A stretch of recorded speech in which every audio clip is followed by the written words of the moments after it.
L'Esprit Dieu en soi est une partie fragmentaire de Dieu dans l'individu. Il ne communique pas à la manière de penser d'un être humain, mais par stimulation spirituelle sans voix audible, mais par sens spirituel sans aucune parole. Il amène par guidance vers une voie donnée à se rehausser individuellement et spirituellement par valeur significative. Il apporte le petit supplément à la pensée qui manque parfois, qui ajuste la pensée à mieux.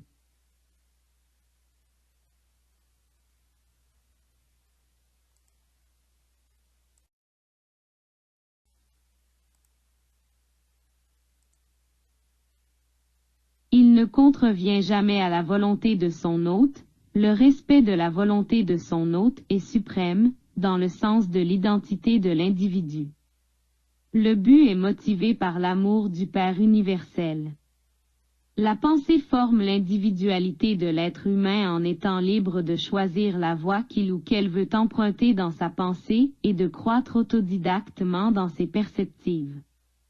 Plus l'individu est réceptif à l'Esprit Dieu, plus le potentiel de croître spirituellement est grand en étant en harmonie, en corrélation avec.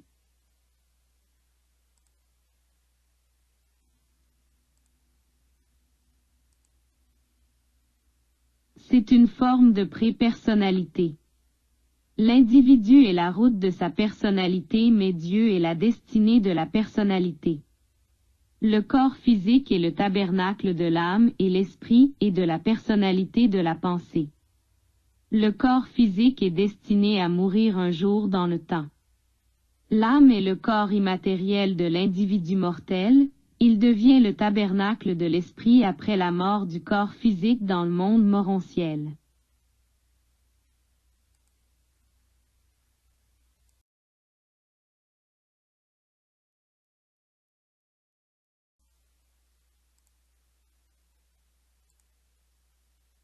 Morontiel est le terme définissant la substance entre le monde physique et le monde de dimension hautement spirituelle et immatérielle dans l'univers.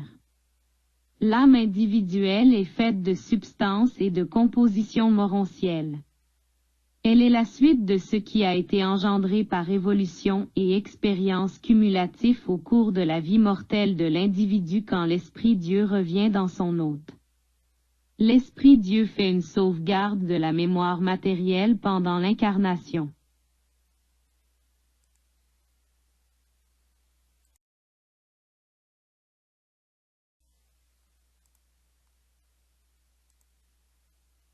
Mémoire matérielle qui meurt à la mort de l'individu. Et lorsque l'Esprit revient à son hôte, l'Esprit Dieu remet la mémoire de l'individu dans son hôte. Ce que Jésus a enseigné, ce qu'on appelle la résurrection. Dieu n'a jamais eu de commencement, ni de début à son existence, il a toujours été et sera toujours éternellement.